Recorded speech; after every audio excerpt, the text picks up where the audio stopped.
They came from all over the state of California, UC Santa Cruz, UC Riverside, UCSF, UCLA, arriving with spirited hopes that their complaints to University of California administrators would finally be heard. I'm here to stand with the workers, with the students who are being targeted by essentially very greedy UC Regents. With several items on the meeting's agenda, at the fore was UC President Yudof's proposal to increase student fees yet again, this time by 8%, in addition to the 32% fee increases of last year. So the students are going to be paying more. I'm really feeling more optimistic that we can stabilize the situation. These proposals caused such riotous responses that San Francisco and campus police were quick to take action. When protesters attempted to block the Regents' arrival by forming human barricades at the Mission Bay parking garage, police forcefully pushed back, an officer even drawing a gun on the crowd. And once the meeting was underway, protesters were stopped by police lines once again. Police beat back the crowd with batons, metal barricades, and even resorted to using pepper spray on the protesters. At the point where I was pepper sprayed, the students who were trying to get in, they were pushing forward, and the police officers were pushing back. Several people were subsequently arrested, 7 from UC Berkeley. But once the sensationalism of the protests died down, what was left was the harsh reality of the issues.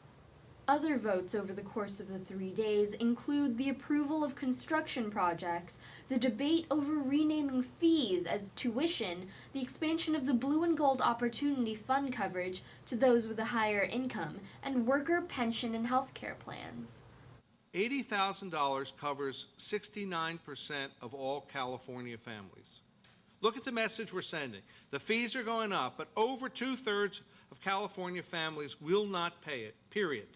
And we're going to have to adjust the rest of the university to enable us to make the employer pension contributions, but the employees will have to help us. Yudof's comments, however, didn't quite ring true with his audience. In those proposals, the benefit reductions target lower income employees, while the pension benefits for higher income employees are unchanged. Your Blue and Gold program is a sham unless you are willing to fund it by increasing the return to aid portion of UC's tuition.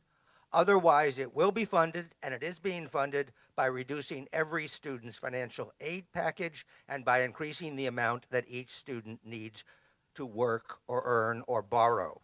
Increased middle-income access is not a financial priority for UC, it is simply a public relations priority. Yet whatever the issue, a lack of communication between parties is always a large factor. We're willing to meet with the Office of the President. We're willing to negotiate over this, either jointly or individually, but so far we've been excluded from the process. How much communication goes on between the academic senate and the regents?